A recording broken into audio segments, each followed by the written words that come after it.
한글날 연휴에 시작된 강릉 지역의 코로나19 확산세가 진정 국면에 접어들었습니다. 14일에는 신규 확진자가 한 명도 나오지 않았는데요. 그런데 이번에 발견된 바이러스가 기존보다 더 높은 전파력을 갖고 있어 주의가 필요합니다. 박건상 기자가 보도합니다.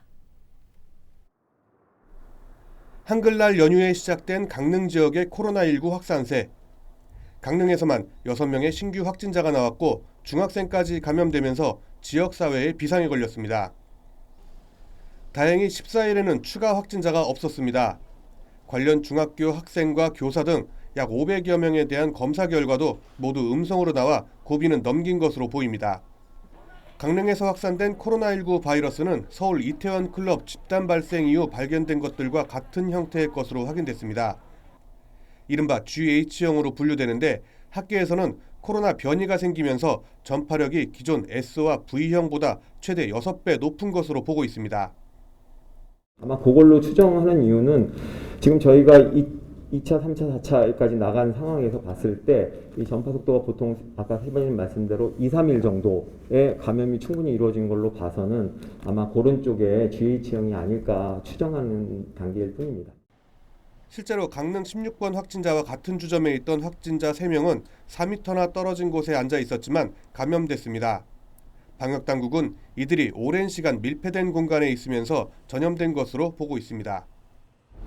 전문가들은 이처럼 실내 공간에 대해서는 주기적으로 환기를 시키고 음료나 음식 같은 경우는 실내 공간에서 먹지 말고 가급적 포장해 갈 것을 주문하고 있습니다.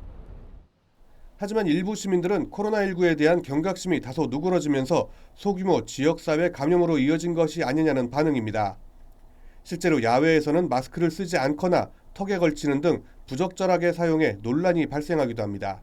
많이 뛰시는 분들은 아무래도 숨이 차니까 좀 마스크 벗고 다니는 분이 계셨던 것 같아요. 어떠세요? 좀 보시면. 저는 이제 더 쓰고 가죠. 네, 아무래도.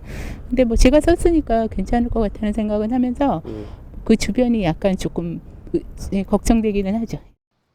강릉시는 바이러스 확산을 막기 위해 당분간 거리 두기를 2단계에 준하는 수칙을 준수하도록 했습니다. 또 계도 기간을 거쳐 11월 13일부터는 마스크 착용 의무화에 대한 강력한 단속을 펼칠 방침입니다. 헬로티비 뉴스 박건상입니다.